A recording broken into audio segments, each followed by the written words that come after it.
Well, hello, welcome to the State of Scottish Football, and welcome back to Michael. Thank you, Michael, because I've not been here for ages, and welcome back to a new season, and it's the same old face beside me tonight. I don't mind him actually. It's Graham Duffy. All right, mate, it's good to be back on with yourself again, looking very handsome as always, but you did pay me to say that, so we'll not go there. Exactly. Yeah, I could say I had a shave, but no. Okay, so you know what to do by now. We've only been doing this for a few years. So comment below on the YouTube video. We're here until 7 o'clock, and if you haven't liked the Axum the channel, please like the channel to get the likes up as well. The boss man paid me to say that actually. No, I'm hoping and all that. So, Graham, we've got a busy show as always. So let's dive right into it or kick off, as they say in Scottish football. There's only one place to start. Ibrox Stadium last night. Rangers run out comfortably winners last night against UCG by 3 goals to nil. Yeah, I was on with Glenn on Monday and I said that I thought Rangers would get through that, but I thought Union were a dangerous side. And I think that first goal is going to be crucial. But to be honest, Rangers did pretty much dominate from the start, but they just couldn't get that goal. They were very frustrated. They had a few decent chances. Ryan Kent looked dangerous. I think Tom Lawrence looked pretty decent. But I think if you're your Union manager, you must be disappointed at the fact that you lost two very, very poor goals in that game. You know, the first goal, they'll get to half-time at 0-0, maybe frustrating the Ibrox crowd a little bit. And you think, if we get to 0-0, you know, we might be all right here. And then the defender makes a stupid mistake in handball, and I don't know what he was thinking about there, whether it's an instinctive reaction or whatever, but it's a daft handball to give away. And Tavernier, he very rarely misses for the penalty spot, so that was 1-0. And again, second half, it was pretty much one-way traffic again. I thought Rangers dominated the game. It's a decent shot for Scott Arfield, good save by the keeper, and, you know, Kolak's there to score. But that third goal is so poor from our Union defence. I mean, it's a cross into the box, a hopeful ball, and as they say on Rangers TV, what's the goalie doing, Tom? The keeper is nowhere near that, and Tillman just jumps above him and heads it in for 3-0, and effectively the game's over. I think Union had a couple of opportunities, but nothing major. But Rangers, with that backing, they did deserve to go through. And to be honest, they could have maybe scored a couple more, but you know, they did deserve to go through. And now they play PSV, so that's another difficult game. Yeah, we'll come back to speak about PSV in a minute, but I just wanted to get your take on if Rangers didn't get a penalty before half time, would there be a bit of would the crowd be up against it in the second half? Because to be honest, I didn't think Rangers played particularly well in the first half. I thought they needed the goal, and the goal came at the right time as well. And who else but Mr. Tavernier to stand to set up to get the penalty and get Rangers off and running? Yeah, I mean, I think to be fair, the crowd were behind Rangers most of that game, and I think had they gone in 0-0, they sort of backed them. But it would have been a frustration if they hadn't scored, because they did have a couple of decent chances before that. But to get that penalty right on the stroke of half time, it's a great time to score. You know, you've got the heads up, you're going to half time. And it might have been a different team talk at half time for Van Bronckhorst if it had been 0-0. So to get that goal right on half time, it just gives them a little bit of a boost. And then second half, once they get the second goal, I think you know they're going to win the game, because Union, you know, they didn't look as good as they did last week. I think last week they looked very threatening going forward. There were moments for them yesterday, but not really enough. And I think Rangers just had that little bit more of an edge, and having that crowd behind them really helped. But I mean, that third goal, obviously, once they get that, the game's dead, and it's just such poor goalkeeping. You know, he comes out and doesn't get near it. You've got to either take out the man, take the ball and everything. He didn't take anything, and it's a simple header for Tillman. But I think on the balance of play, Rangers did deserve to go through, but I think PSV will be a lot tougher than that. Did you think that team Union came to Ibrox last night happy with the league and they were just sitting in? Yeah, well, I read some of the talk after the game, and the Union manager was disappointed that they didn't take a bigger lead to Ibrox, and I can see where he's coming from, because they could have put the game to bed last week. They could have scored 3 or 4 last week, and to be honest, even with the Ibrox crowd, I think the game might have been finished. But at 2-0 up, there is always that thought, right? Do we go for it at Ibrox, or do we sit in and try and frustrate? And they were doing that for the first half. But once that first goal goes in right on half time, you've then got to stick or twist. Do we then try and go for a goal, or do we sit back? And I think it was a case of, right, we'll maybe take 2-1. We'll maybe take a 2-1 victory. But again, once Kolak scores, there's still plenty of time. It was like 58 minutes, I think Kolak scored. There's still plenty of time at 2-2. And Rangers always looked the team that was going to score.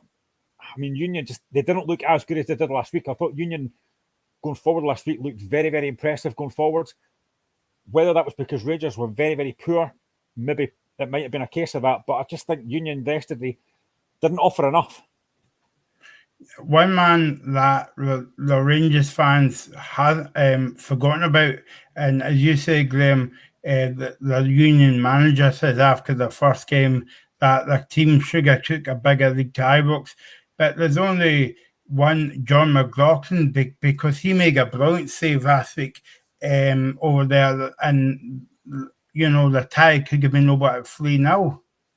Yeah, and I think a lot of Rangers fans, and probably a lot of fans in general, were surprised that he started last week in place of Alan McGregor, because we know McGregor's a top goalkeeper, and I was surprised he didn't even start yesterday. But listen, John McLaughlin was at Hearts. He's a very, very good goalkeeper. He's a very capable backup. And he does make a great save last week that maybe kept Rangers in the tie. He didn't have a lot to do last night. But I think I was a little bit surprised last night when I seen the team sheet that it wasn't McGregor starting. But they've managed to win the game 3-0. They were not really under masses of pressure. So I think, listen, John McLaughlin, you could have played you in goals. They wouldn't have had a lot to do yesterday. Well, I don't know about that, Graham. You haven't saw me playing two-a-sides before. Oh, no, should I say five-a-sides, but, two-a-sides is my level as well. But overall, decent performance from Rangers last night. And, I mean, that's all you could ask for them to get that 3-goal league and into the next round against PSV. And it's going to be a difficult game next week as well. Yeah, I mean, PSV are a decent side. We all know what they're capable of. They're a very, very decent side, capable, very technical players. So it'll be a hard game, but you look at last season what Rangers did in that run to the European final, and there was a lot of times they went back to Ibrox after the first leg where they're behind, and they managed to get through. So last night wasn't exactly a surprise, but I think PSV will be a little bit tougher than what Union were. As I say, I think Union were decent last week, but I just think not getting that third goal. I think it was a difficult time for them last night, going to Ibrox with that Ibrox crowd behind them. And it was a case of, what do we do? Do we try and go for it, or do we just sit back? And I think they maybe picked the wrong option. But PSV technically are a very, very good side. So it'll be a difficult tie over two legs. But as I say, after what happened last season, Rangers will probably fancy it. We've got a comment in the comments. Keep your comment coming in, by the way. Good luck to Griff. Let's hope he can sort himself out and start a new chapter in his football life. We'll come back to that in a minute, Graham. But I just wanted to stick on the Rangers theme again.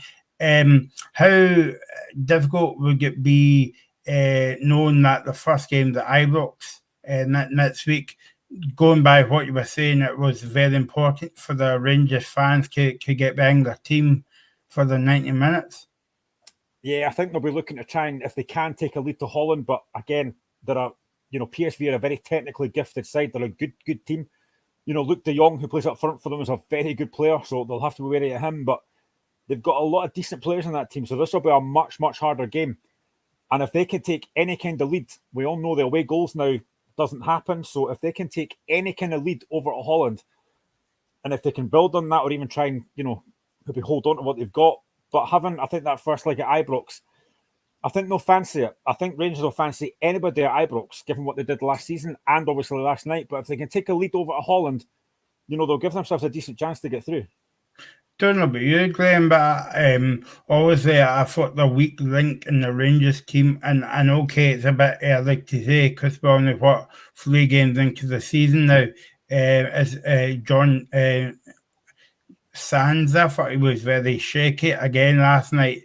That was the second time I've seen him. I saw him against, was it Livingston the other week, and I was kind of off the game as well. So what was your thoughts on Sands last night?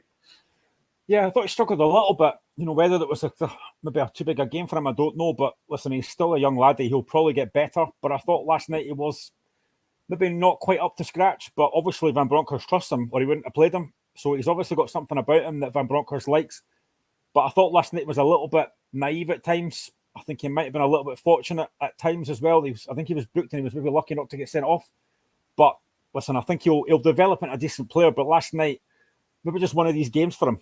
Maybe it was just the massive crowds at Ibrox. Whether that hindered him, I don't know. But hopefully you would think for Rangers he'll get better. But last night, it wasn't probably one of his better nights. Now, you were saying to me I would be a brilliant goalkeeper, but wouldn't you like to be that, the Union goalkeeper when he gets in the dressing room after the game? Because what was he doing for the third goal? Honestly, I've got no idea. If you're going to come out like that, you've got to either punch the ball, you've got to try and catch it cleanly, or you just take everything out, and he did nothing. Tillman's just basically headed it over him without even having to do very much. It's really poor goalkeeping, and I think the manager would be disappointed with that. And if you're the goalkeeper, you've got to be a little disappointed thinking, I should have done better with that. To be fair, he did make a couple of decent saves during the game, but that for me is really, really poor goalkeeping. And you'd expect a better goalkeeper to do more than that. It was very poor. So all in all, Rangers got the job done and back to Ibrox next Tuesday for the game against PSV. They're going up. Would you say that they're going up about 2 levels now? Compared to that team they were playing last night, because I was a bit disappointed in that team last night, to be honest, Graham. I thought they would give offered more. Yeah, I think having watched the first leg, maybe I was a little bit naive in thinking this team were a decent team, but I thought there was enough about them last week to say they could cause Rangers a problem last night, but it didn't really happen. The Rangers were very, I would say, comfortable at times last night. I would say comfortable at times last night. It was just getting that first goal and when they got it. And I think to get on to half time was a massive help to them. But that team just didn't, for me, last night offer anything like what they offered last week. No. I thought last week they looked really dangerous going forward. I don't think last night they really offered much of that. So I think from a Union perspective, you were disappointed. But from Rangers' perspective, you've got to be very happy about that. I can't remember a Union had a shot at goal, Graham, did they? I can't remember. They had a couple, but nothing really a major test. McLaughlin, so he'll be happy with that. He's probably had busier nights, and if he's in goals against PSV, I'm not sure he will, but I expect McGregor to be back for that. But if he is in goals for that, I'd expect a much busier night. And it's back to domestic football for Rangers on Saturday. Obviously, the guys will touch upon it on Friday, but just quickly about the game against Johnson on Saturday. Yeah, you would expect Rangers to win that. I think we spoke on Monday, me and Glenn, and I think that result for St Johnstone against Motherwell last week was a massive, massive lift. Callum Davidson's been under a lot of pressure. I personally think unfairly. A St Johnstone manager that's managed to win 2 trophies the previous season. It was top 6. In the last season, yeah, they were very poor. We all know that, but he lost a lot of decent players and couldn't replace them. They had a disappointing result against Hibs week before that. So to get that goal in the last minute, you're thinking, right, we've lost that last minute goal. We'll take a 1-1 draw. But to be fair to them, they managed to win the game and Stevie May's popped up with a goal, which will give him a massive lift. But to go to Ibrox, it's difficult for any team to go to Ibrox. And, Rangers after European night, will they be a bit knackered? That's what you're hoping for. But I would probably say that Rangers might win that comfortably. But for St Johnstone, if they can take anything from Ibrox, even a point, I mean, what a massive boost that would be for Callum Davidson, but I genuinely don't see it. Okay, going off the Champions League theme, but still in Europe, I'm trying to connect the two together here. I'm trying my best. It's not really working so far. The Europa Cup second leg, Dundee United away to AZ Alkmaar. That's going to be a very difficult game, Graham. But I wanted to talk to you about the first game. You mentioned about the Rangers fans there. Dundee United, actually, it was nice to see that they sold out the entire stadium. Totally different to the game on Sunday when I watched it against Livingston, but never mind. What did you think of United's performance? Because I thought they were very comfortable as well in that game. I thought they were brilliant. I really did. I thought they played with intensity. I thought they When they didn't lose the ball, they pressed to win it back. I think the signing of Stephen Fletcher is a very, very good signing. He's got a lot of experience, and I think he held the ball up really well. I thought Dylan Levitt was the best player on the pitch. I thought he was so composed. And against a very, very good Artmore side, I thought he was absolutely head and shoulders above everybody on that pitch. And of course, the goal from Glenn Middleton, it's a fantastic goal. You know, he's got that in his locker. It's a great move and a great finish. And I thought United were excellent. I think if you're the only slight negative is that you're not taking a bigger lead over there, because I think they deserved it. They could have been probably 2 or 3 up. I think AZ had a couple of chances second half. Keepers made a couple of great saves, but I thought overall, I thought United were absolutely brilliant. And listen, it'll be a much difficult tie tomorrow going over there. You'd expect Dartmouth to be a lot better than they were last week, but you can't take any away from United. I thought they were superb, and I think Jack Ross is a good appointment. And if they can get a result over there, what a massive lift that would be for them. But you're right about the crowd. You know, seeing Tannadice packed like that for European night, it was brilliant to see, and hopefully they'll get that more often this season. Do you think they would be boosted by, obviously, the signing now of Stephen Fletcher, but also Tony Watt as well? Yeah, I thought Watt was good last week as well. I thought he linked up really well with, you know, Dylan Levitt and Middleton and Fletcher. He's a top player. We know that. There are times that Tony Watt, maybe he was at Hearts for a bit, and I thought he maybe thought he was better than he was, and I thought he's lived off that goal against Barcelona that he scored for Celtic all those years ago. But there's no doubt he's a top player. You know, he was a massive loss to Motherwell, and I think United is a good fit for him. You know, I think Thomas Coates got a lot out of him, and I think he'll do the same under Jack Ross. But I think United have signed very, very well. I've been impressed so far. And, you know, Stephen Fletcher's a top player. We all know that. We know what he can bring to the team. Hopefully he will add a few more goals for United, but his link-up play, his physical presence, his awareness around him, he's a very, very good player. So I think that's a great signing for United. I hope he never read any of the papers today, because apparently, I don't know if you saw this, Graham, Scott Brown's touting Stephen Fletcher to get 20 goals this season. Well, you know, he might be right. You never know. If United give him service, there's every chance he could. But, I mean, let's be honest, Scotland are lacking strikers. Could we call him back up again? Never know. But no, I think it's a realistic target to say that he could hit 20. You just never know. He needs to get off the mark pretty quickly, and if he can just bag a few goals early in the season, then there's every chance. But, you know, for a team like United to have a 20-goal season striker would be huge, but I'm not quite sure he's going to reach that target. Maybe 10, 12. If he gets more than that, then it's a bonus for them. 1-0's a funny score when they take it over there tomorrow night. Do you hold it? Do you hold much hope out for United to come back for the next round? To be honest, I said to Glenn on Monday that I didn't think United would get through. I really hope they do. I really want them to. But I just don't think AZ can be quite as poor in the second leg. And I'm taking nothing away from United, who were brilliant last week. But I expected more from a side like AZ Alkmaar. So I'm expecting them to be a lot better second leg. But I hope United do. I really do. It would be great for the coefficient as well for Scottish football. If United can get through that tie, I hope they do. But I've got my doubts. Yeah, it would be nice to see a kind of different team, as it were, in European football as well. And don't worry, we'll speak about your beloved Hearts, but we'll speak about them next week, because it's a week too early. They're playing, is it first inning they play? Yeah. Yeah, well, hopefully it's looking like Zurich, because they beat Linfield 2-0 away from home last week, so they're at home. So we expect it to be Zurich. Whoever we play, it's going to be a hard game, but we know that if we lose this game, we still got the fact we're going to be in the Conference League group stage, which is great. But I'd love to get Europa League. You know, I think you get a bit more prize money for that, so I'd love to get Europa League, but it'll be tough. How brilliant would it be to see Celtic and Rangers, Hearts and Dundee United in European football?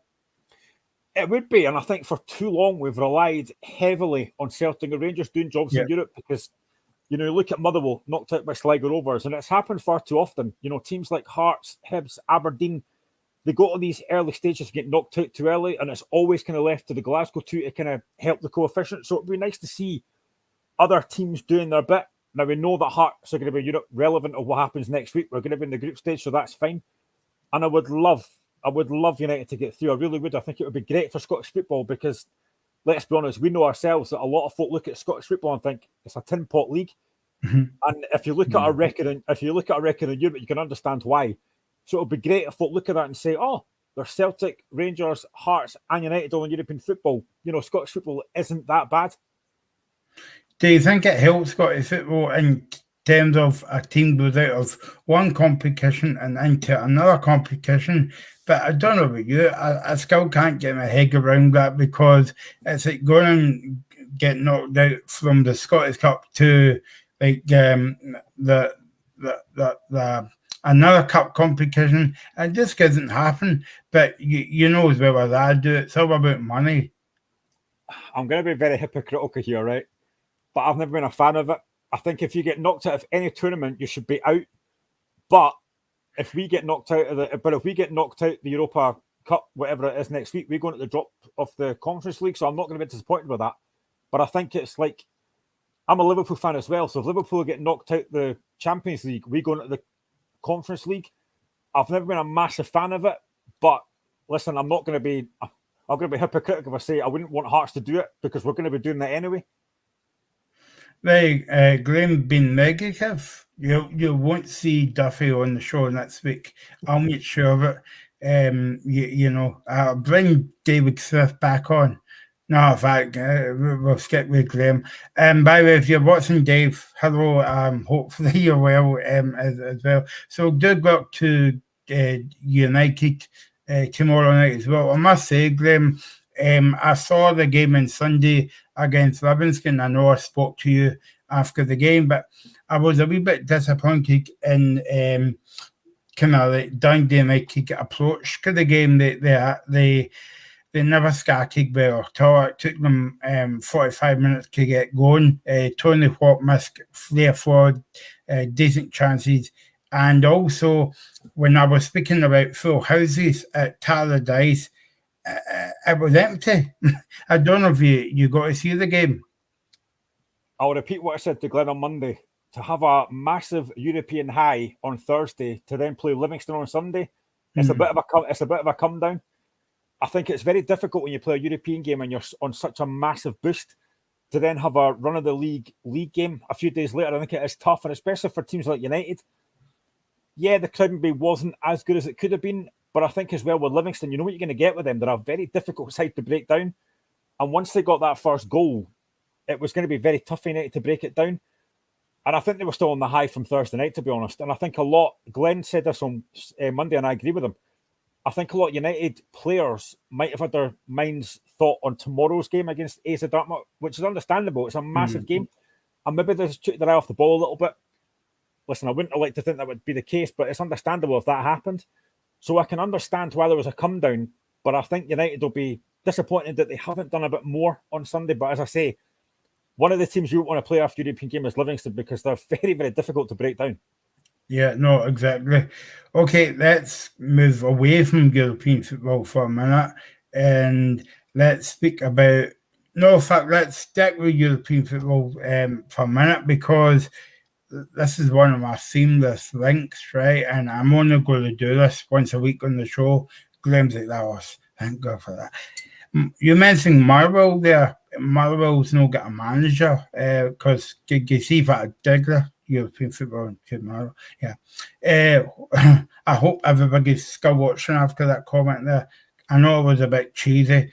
Graham Alexander basically left the club after the game against Sam Rovers the other week.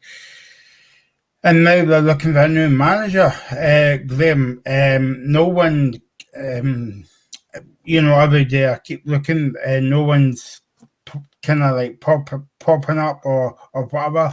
I made the suggestion last week of Callum Davison to Marvel. I don't know what your thoughts on that are. Yeah, I don't think that would really be the case. I mentioned on Monday night, I said David Robertson. I think he'd be a great appointment for Motherwell, but seemingly, from what I've heard and what you, I think, told me as well, that they're maybe looking at Simo Valakari, who's an ex-Motherwell player. 104 games for Motherwell. He's been basically managing in Finland recently. It was at Coops, I think it is. So I think he's been linked with the job. And I think Motherwell do need a bit more of an experienced manager. I think Stevie Hamill as number 2 might be okay, but as a proper manager, I'm not quite sure. I know our friend, if Jenna's watching this, I don't know what she thinks, but I think Motherwell do need a bit more experience as a manager, because I'm not convinced that Hamill's going to know the transfer window, and they need to get new signings in quickly. There's only maybe 3 weeks left of the window, I think. So the manager needs to come in, see what he needs to get in, see what he needs to let go. And we said this numerous times as well in the show that they rely so much on Kevin Van Veen. I know a lot of folk maybe don't rate him. I think he's a decent player, but I think they need to get players in quickly because they are very much lacking in quality. And that result against St Johnstone on Saturday must be so frustrating for Stevie Hamill. You're 1-0 down, you get back in the game a minute to go, and you think, right, at least we won't lose the game, and then you do lose the game. So that's a massive frustration. Motherwell fans must be really frustrated. That whole Sligo Rovers debacle was an absolute embarrassment, not just for them, but for Scottish football. Yeah. And I said on Monday to Glenn, and I stick by this, I really fear for Motherwell this season. I think they could be in a real relegation battle this season. I hope not, because, I think they're a decent family-run club. They're fan-owned as well, but I just think from what I'm seeing so far on the pitch, they look, and I mentioned this word on Monday, they look rudderless. They really do. I think I said this to you last season, Graham. I think they're missing Tony Watt out of that team. They're missing somebody. They're missing a real focal point. Kevin Van Veen's a good player. Connor Shields is decent.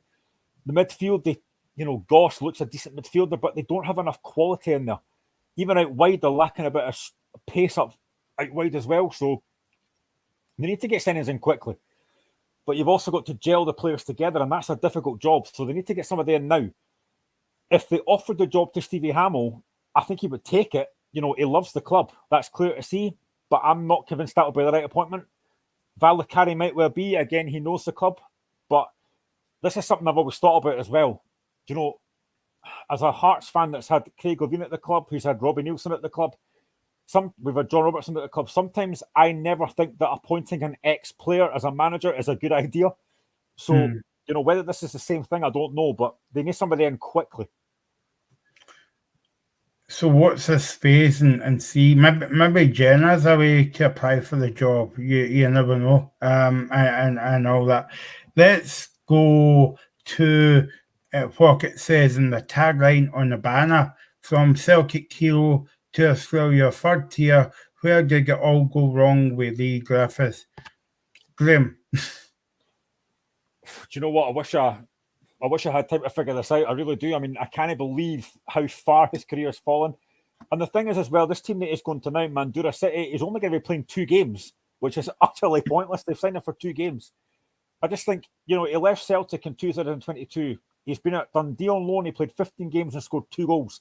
He went to Falkirk, played 12 games, scored 2 goals. And now he's at Mandurah City. I mean, seriously, this boy has had so much talent. He's had so much people backing him. He's a very, very talented footballer, but for some reason, he just keeps letting himself down. I listened to a podcast ages ago with Neil Lennon, and he talked about Leigh Griffiths. And Griffiths seems the type of boy that just doesn't have his head screwed on properly. He needs somebody that's going to give him either a kick up the butt or give him a cuddle, one of the two. And he's ruined his career. I mean, he's only 31, which sounds mental, but he's only 31. I'm quite happy that you say get up the butt there, Graham. Goodness, anything else. But I mean, I've said for so many times on this show and other shows as well that for quite a long time, I've said that Scotland lack a natural striker. And I've thought Leigh Griffiths is that player. But he's never going to get back to that again, is he? I mean, we're lacking strikers. Leigh Griffiths should be that one that's going to help us. And he's ruined his career. It's unbelievable. You say that 5 minutes as a long time in football. Cry 4 years because... Was it 4 years or maybe more? I can't remember. My memory is going so badly, but he scored these 2 brilliant free kicks against Joe Hart, and the funniest thing is they ended up teammates for what was it, half an hour or something. But you think that he scored free kicks, and you think, well, he's got to kick on now, but nope. So what? I mean, nobody else can do anything but him. No, it's all down to him. I think he was such a good player for Celtic. We know what he did at Hibs. And he's let himself down badly. And I think he's let his clubs down as well. I mean, going to Dundee on loan, it didn't really work out for him there.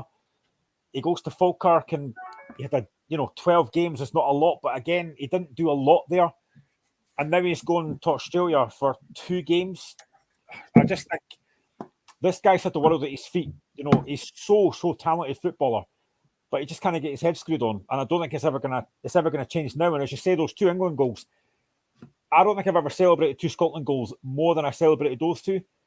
They were so good goals as well. And he's just, he's never going to hit that form again. And some players are just, I don't know if they're beyond help, but 31-year-old, if he can't learn by now, he's never going to learn, is he? I hope any Dundee fans aren't watching, Graham, right? Because I'm not doing a disservice to Dundee when I say this, and I said to you at the time when they sing for Dundee, that showed you how bad his fitness is if he can't even get a game for Dundee.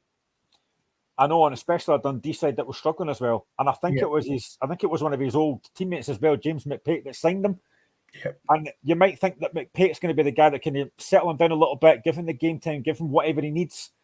And it just didn't work. For some reason, it just didn't work. And listen, from Celtic to Dundee is a massive come down, let's be honest. What is it? He scored 2 goals or something? Yeah. And then to go to Falkirk, which is even lower. I mean, no disrespect to Falkirk, but that's even lower. And it's just, that boy just had the world at his feet, and he's lost. It's so hard to pinpoint where it's gone wrong for him, but the guy is, listen, he's a better standard than Australian football, let's be honest, but if that's the level he's going to now, then, he's basically wrecked his career, let's be honest. And now you've got to say well done to Livingston, because they invited him in for, what was it, pre-season, when they didn't have any clubs or any contracts, and David Martindale invited him in for a couple of days and all that. But I was going to say, if there was one man who would maybe get through to Griffiths as Martindale. Yeah, Martindale's we all know what he's like. He's a very colourful character. We all know about his past, but he's a very, very good coach. And I think he would have got the best out of Griffiths, but maybe Griffiths just didn't fancy playing on that plastic pitch. We're not going into that because I'm not a massive fan of plastic pitches, but there you go. But no, to be honest, the big surprise for me is that after Celtic, the one club I thought he might have gone back to was Hibs, because he had a really good time at Hibs when he was there before. So I thought he might have gone back there, but whether that was ever a possibility, I don't know. But I personally think that Leigh Griffiths, obviously Celtic, but other clubs in Scotland, he would have walked into most of those teams in Scotland, because he's an exceptional striker, but he's ruined his career big time, and now he's away at Australia. I hope he can resurrect his career somewhere. I would very much doubt that's going to be Scottish football again, because I think he's burnt his bridges here. But he's still got a lot of years left in him. He's only 31. He's still got a lot of years left. He needs to find a club that's going to really help him and, give him the attention that he needs. But he needs to settle down at some point and realise, look, I need to do something with my life here, because I'm wrecking my career here. They say that a cat's got 9 lives, but would you say Griffiths has got about 15? I think he's got more than that. Seriously. It is so frustrating, because I think he is a very, very talented boy. But to see what's happened to him, to see his career just basically go down the pan, and now to have signed a 2-game contract with this team in Australia, it doesn't reflect well on him. But, whether he does well down there and this team offer him a contract, I don't know. But I'm interested to see what he does now with his career, because if he comes back to Scotland, I'll be very surprised to see who takes him. I don't know if he's going actually to get Sun on his back or else to see Harold Bishop, but somebody needs to tell him that Neighbours is now finished. I know, my wife was gutted about that. She loves Neighbours. I couldn't stand it, to be honest. But I meant the Griffiths. Because he won't be earning a lot of money out in Australia, I think, Graham. Well, certainly not for 2 games, I wouldn't have thought, no, but whether they decide to offer him another contract, I don't know. It might be that Australia's a good move for him. He's away from everybody, he's away from all the people that might cause him problems, I don't know. But maybe Australia's a good move for him. Get some sun under his belt, get a bit of Australian nightlife. Maybe that's a bad idea. Get a bit of Australian life, and it might help him, I don't know. But you've got to hope at some point in his career he thinks, right, I need to just settle down here, look at what I've got around me, and just try and use the next few years of his career to do something with it. And maybe, would I say, try and get back in the Scotland fold? that's going to be difficult. But Scotland are lacking strikers, so it might happen. I mean, the only man I can remember, like Leigh Griffiths, was Scott Brown. Remember when they moved to Celtic, and he was kind of a bad boy, but he kind of settled down, and then the rest is history. He went on to be a successful captain at Celtic. But Griffiths reminds me of him a wee bit, even though Scott Brown kind of like calmed down. But I mean, you're just thinking to yourself, when is Griffiths going to learn? And maybe that's an option for him to go to with Scott Brown at Fleetwood, you know. I was just thinking actually, maybe a case that maybe after this 2 game, maybe Brown's had a conversation with Griffiths already and said, look, you play these 2 games from Mandura City, whoever it is, and then you come to Fleetwood. We'll even maybe give you a trial, see how your fitness is, and if you sign, maybe like a rolling contract or something. But he needs to sort his life out because he's 31 now. We all know he's a difficult with his personal life and stuff, but he's a professional footballer. He needs to get back to playing football on the pitch, and he needs to at some point learn that you've just got to buckle down. And if you can't do that at 31, you're never going to do it. Now, I mean, you can tell when the audience is enjoying the show, Graham, right? Because I'm looking at the comments here and it says Evan Wells getting married today. I mean, it's like, what? But yeah, so thanks for commenting, John. Yeah, I might get his next book as well. Evan Wells getting married. Sharon sign on Leaf. I might not say that to Graham. But I mean, you would think that, we're putting on a good show, informing football fans and people comes up with, Evan Wells and totally different to football, But anyway. Maybe we should play the train spotting team at the end of this. And in terms of Leigh Griffiths, it's not so much sunshine on Leith, there's sorrow. There you go. I think Graham gets man of a match tonight. Oh no, we're taking that to VAR. No, don't start on that. You're not getting that. No, I know exactly. VR means something different to you, Graham. Okay, let's move on before Graham hits something or hit me about VR. Let's move on back home to sunnier climes, not Australia. The Challenge Cup. Good to see that kind of like up and running. Just run through the game for you tonight. We've got Spartans against Rangers. We've got Hearts against we've got Hearts against Breaking Thistle, Bucky Thistle. So when quite a late kickoff time, 8 o'clock. Don't know if that's on Premier Sports. That was a wee dig there. And we've got Hibs, Graham's second team in Edinburgh, against Brecon. That is a 8:15 kickoff. Just to let you know, last night there was 2 games on. In fact, no, there was 3 games on. I'm doing well tonight, my first show back. St Mirren under 21s nil, East Skidden nil, Skidderman 4-2 in penalties.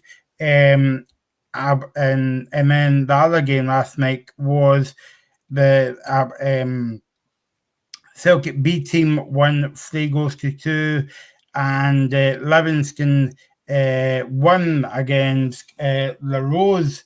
Our friend, our colleague Amy Carvin will be a bit upset with that one. They got beat 3-1 in penalties to Livingston. So tonight's game, Graham, Hearts against the Hearts game at 8 o'clock tonight. Yeah, I mean, I don't know if having the coach team in this is a good idea. I can understand the point of it, but I'm not entirely sure it's a great idea. And it didn't really work very well yesterday because there's actually more games on last night. Aberdeen Colts lost 2-0 to Brora Rangers.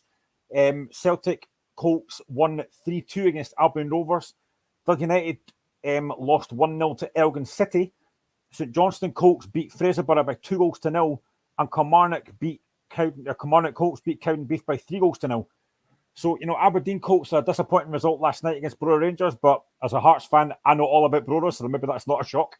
But, having the Colts team in this, I mean, I honestly would love the reserve league to come back. I loved the reserve league as a youngster. You know, if Hearts were away for home, I could go to Tynecastle and watch like young players or players that may be injured getting game time.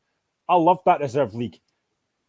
The Colts thing, I was never a massive fan of, and obviously last night was disappointing for a few of them. But I would hope that the Hearts Colts would win that game tonight. But again, you just never know. I wonder what it's like 8 o'clock kickoff. It's a bit random because not as if it's on the TV. That leads me on to my next point, Graham, and we're going to have a wee rant here, maybe. I don't know. Are you up for a rant, Graham? Let's rant. Always up for a rant. Yeah. Well, you're a Hearts fan. Sorry.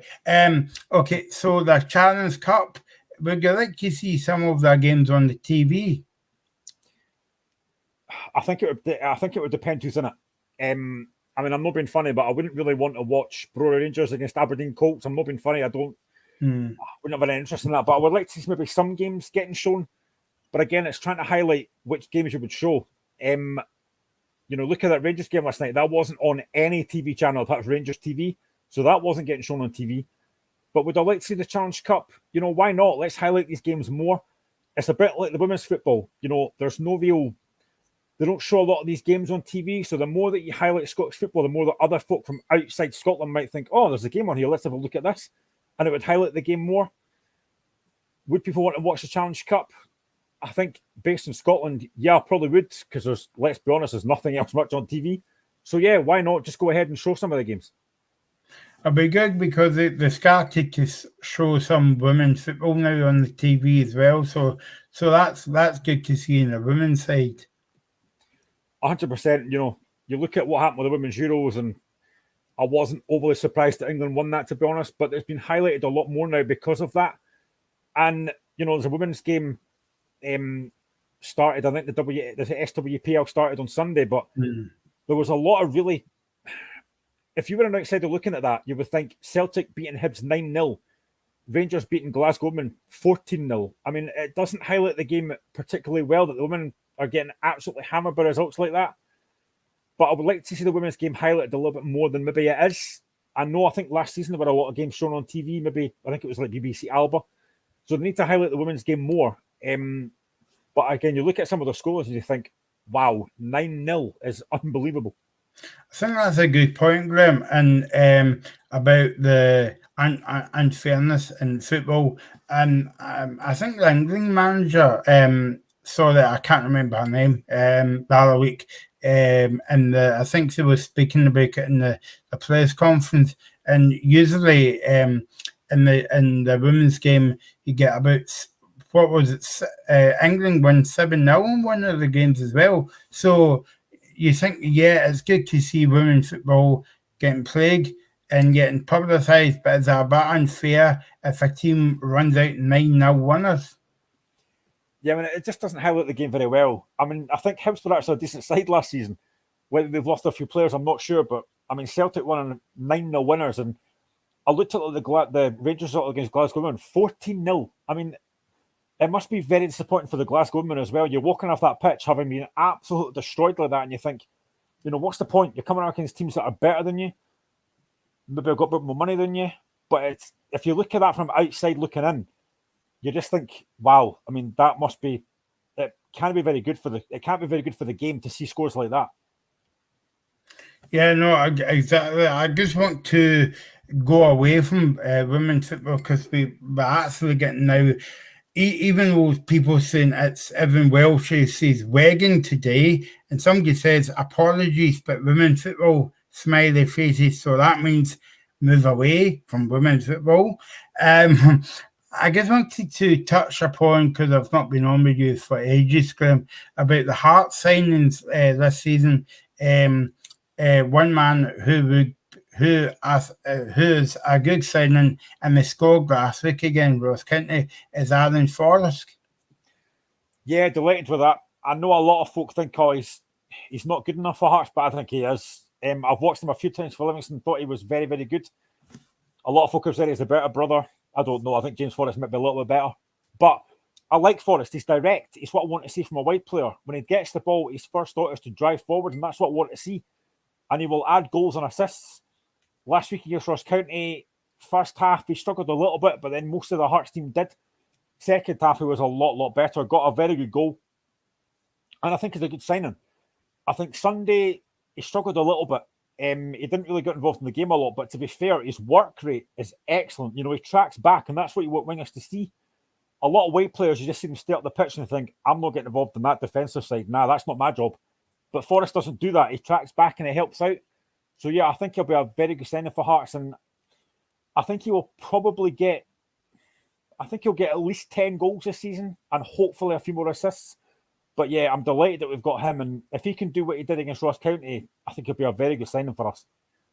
Do you think it'll be a big test as well if Hearts go make the group stages in the UEFA, the Europa League this season and the league? Do you think that they've got the team to make top 6 anyway? Because I've touted them to be maybe not splitting up Celtic and Rangers, but in the top 3 anyway. Well, if you listen to Joe Savage a couple of weeks ago, he really wants Hearts to be challenging for that title, which I completely understand, and I would like that to happen as well. But I will say, and I have defended Robbie Neilson numerous times, but I will say, and I was asked this question on Twitter by a Hearts fan, do I think Robbie Neilson is the type of manager that can get us challenging the top 2? And I was honest enough and I said no. I think Robbie will get us 3rd in the league, but I don't think he's the type of manager that's going to get us higher than that. And I like Robbie. I've criticised him, but I do like him. But to be challenging for the top, the top prize, you have to be very consistent, and we're not. We beat Ross County and then we dropped points against Hibs. Celtic and Rangers really don't do that. You've got to be very consistent. I don't know if we've got the squad yet to do that. I think we need to add a few more players. We need a right-sided centre-back. We need a centre midfielder and another striker because we don't have enough up top. But the thing that worries me a little bit, and I did say that I think Hearts will finish 3rd, but I might have to change my mind and say maybe 4th because I think these European games might be a massive come down for us. It's very hard to be playing Sunday, Thursday, Saturday. So I think that might hinder us a little bit. But I think we've got a very good squad at the moment. If we can just add a bit more to it, then I think we'll have a good season. I would love to finish 3rd, I really would. But I just think these European games might take a bit more out of us. But I'm happy with the signings that we've got. And I will keep saying this. I think Lawrence Shankland is the missing piece for us. Yeah. We've lacked a natural goal scorer for a long time, John Robertson retired 24 years ago. We've had decent striker since then, but nobody really penalty box strikerish. I like Liam Boyce, but he does a lot of stuff off the ball. He's a good number 10, but I think Shankland's that missing piece for us. And you see with the goal on Sunday, it's a great ball by Barry Mackay, great touch for Shankland and a composed finish. And I think he's the missing piece for us. I'd have liked to have seen Ellis Sims back, but again, wages were a stumbling block. And listen, he's on quite a lot of Sunderland. So if we can just add a bit more quality up front, I'm more than happy with where Hearts are just now. Do you think there's one man in that team with European experience and there's a good player for Hearts and there's a big player because he's a tall guy as well? And I think that the tall bit gave it away there. Craig Gordon. Yeah, we know how big Craig Gordon is. He's such a presence at the back, and he actually made a really good save on Sunday as well. We 1-0 up and it's a good cross for Cadman, a good save from a UN header for Gordon, but that's what he does. He makes important saves at important times. I think at times he's a bit overworked at Hearts. I think he makes far too many saves. Maybe that's a bit of a problem defensively, but he's such a huge player. And yeah, he's got that experience of European games, so he'll help. My worry, and I've said this before as well, my worry is if he's out for any reason, Ross Stewart is a terrible number 2. I would like to see Finn a better backup, but that's not apparently happening, so we're going to have to rely on that. So I really hope that Craig Gordon, and I know goalkeepers can play every week because they don't get injured a lot, but Craig Gordon's getting on a bit now. So if he is out for any reason, I would be very concerned. But he's such a brilliant goalkeeper. Getting him back was probably one of the best signings that we've done. So yeah, I'm delighted we've got him there, and he'll be huge in these European games. I know that we're going back the way now, Graham, and I know how disappointed you were against your neighbours on Sunday Hibs, but did that feel like a defeat because I thought Hearts dominated the game? I don't think we dominated. I thought first half it was very scrappy. I think the only bit of quality was the goal. And then second half, yeah, I think we played a lot better. We had a few decent chances to kill that game off. And, it was written in the stars that Martin Boyle was going to come back and do what he did. I'd have liked to have seen it maybe when we were 2 or 3 up. but that's what happens. But again, it's the reaction of fans on Twitter. You know, the fans are like, oh, Robbie Neilson should be sacked. He should be this. He should be that. The subs were wrong. I don't blame the subs for that. I said this on Monday. I said this, that the subs weren't the reason that we didn't win that game. We didn't take our chances and we switched off with 30 seconds to go. Did it feel like a defeat? Nah, not really. We're still 7 wins. We're still 7 games unbeaten against Hibs. You know, the gift that keeps on giving, to be honest. I love playing against Hibs. But I just think it's a 4 points out of 6, start of the season. Ross County at home, we win the game. A tough game, we win the game. And then to go to Easter Road and get a point, I'd have liked it to be 3, but I'm not going to be overly disappointed with that. You know, I think 4 points out of 6 is decent. We've got United on Sunday. That'll be a hard game. But they're coming off a European game on Thursday, so I'd like to see that Hearts win that game. But I think Hearts will be, you know, they'll be up for Sunday. Disappointed about Sunday, yes, that we didn't win the game, but I can't be too critical this early on in the season. I spoke to you after the game on Sunday, Graham, and we were talking about and that mega point, and you said, oh, that's a brilliant point. And I thought, oh, thanks very much. Do you think there was elements of the Hearts support wanted Hearts to either get beat or drop a point so that they can get on Robbie Neilson's back? Oh, that's tough. That's a controversial one. I think the thing for me is that there's still a lot of Hearts fans, even now after what Robbie did last season, just don't take him. And I think one of the reasons for that, and I think I've said this before as well, the season that Hibs won the Cup, they knocked Hearts out on the way to that. And I think a lot of Hearts fans have never forgiven him for that. They just don't like the guy. Now, I've been a critic myself after Borough Rangers. I said he should have gone, but he's turned it round for me. There are times that I think, yes, he could be a little bit more adventurous. His record in Glasgow is very poor, but most Hearts managers are. And I think he needs to change things up a little. He needs to be more attacking at times. But no Hearts fan would want to lose a derby game. But I think the way that it happened on Sunday, I think a lot of Hearts fans are like, nah, that's it, he has to go, which is just mental. It really is. You can't sack a manager on the back of that game. If he has a poor season this season, then a lot of fans will be thinking the same thing. He has to go. But I think Robbie is only ever one poor defeat away from people wanting him out, which is bizarre. But fans are fickle. You know, Glenn said this on Monday. Fans are very fickle. If you don't win, it's an absolute disaster. But I think if a lot of Hearts fans were looking at a game thinking, I hope we lose this game, they're not real Hearts fans for me. They can't be if you want to lose a derby just to get somebody out. And I think it's very, very harsh to say Robbie should be sacked. He shouldn't be. If he has a poor season this season, then there'll be questions asked. But I just think it's absolutely bizarre to say that, you know, should he be sacked after that game on Sunday? From what I've seen from some Hearts fans, I really should go on Twitter after Hearts games. So we're nearly at the end of the show. It's been a quick event and good to be back with you, Graham. We're back on Friday as well in the Scottish football between 6 and 7. And don't forget, if you want to watch me and my ugly sister, again, you can watch us back. I don't know where I got that from. I just kind of make it up earlier on. I wrote it down here somewhere. You can watch us back on YouTube, and please subscribe to the channel as well for all your usual content.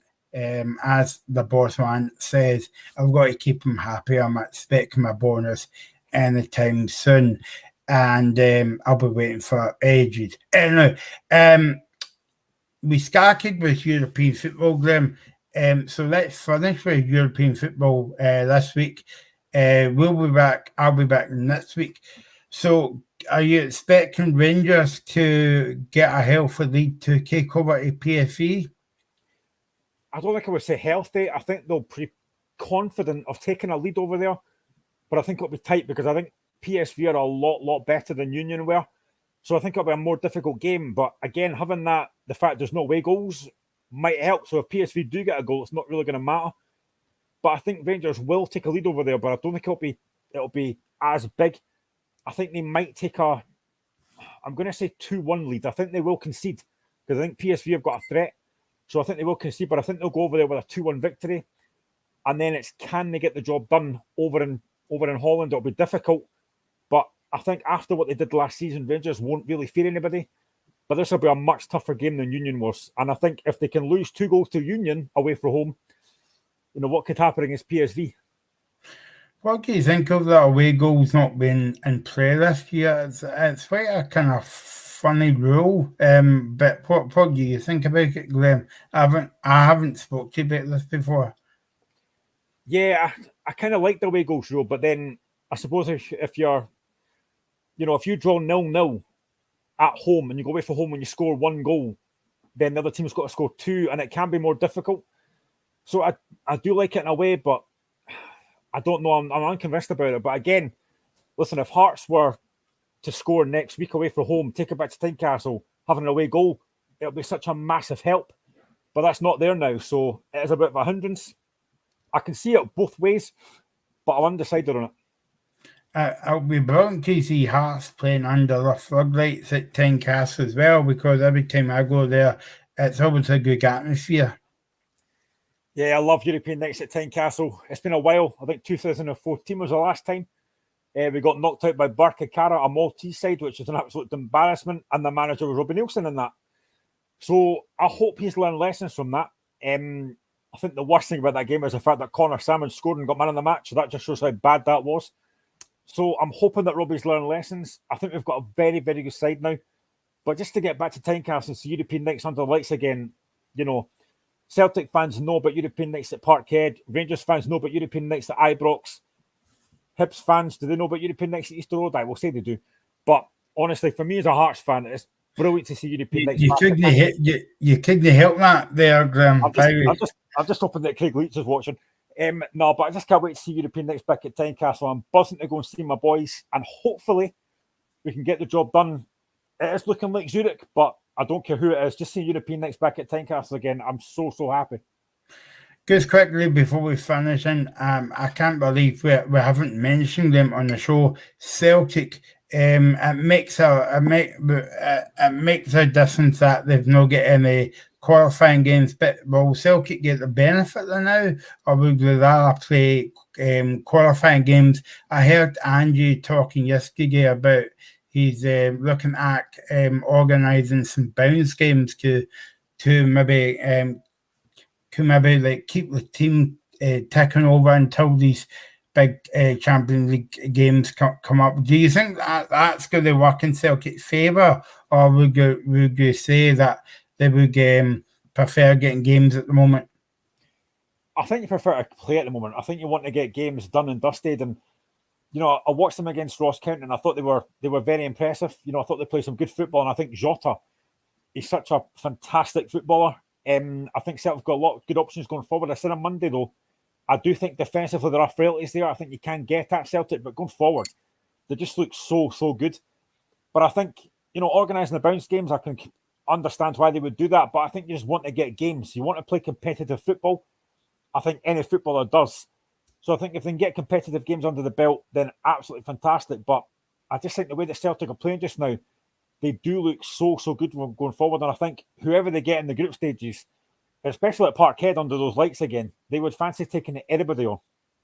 And this is the first year that the disco lights at Parkhead will make their debut, because I remember they put those floodlights in, and Celtic didn't have Champions League for a few seasons, so it'll be good to see the Champions League on a Champions League night. And also, we're only a few weeks away from the first Glasgow derby, Graham. Yeah, no, that'll be interesting. I think it'll be interesting to see what happens before that. There's still a few games to go. So, when you're a Celtic Rangers fan, it's all about finishing top. So whoever goes into that game, top of the league, will want to maintain that.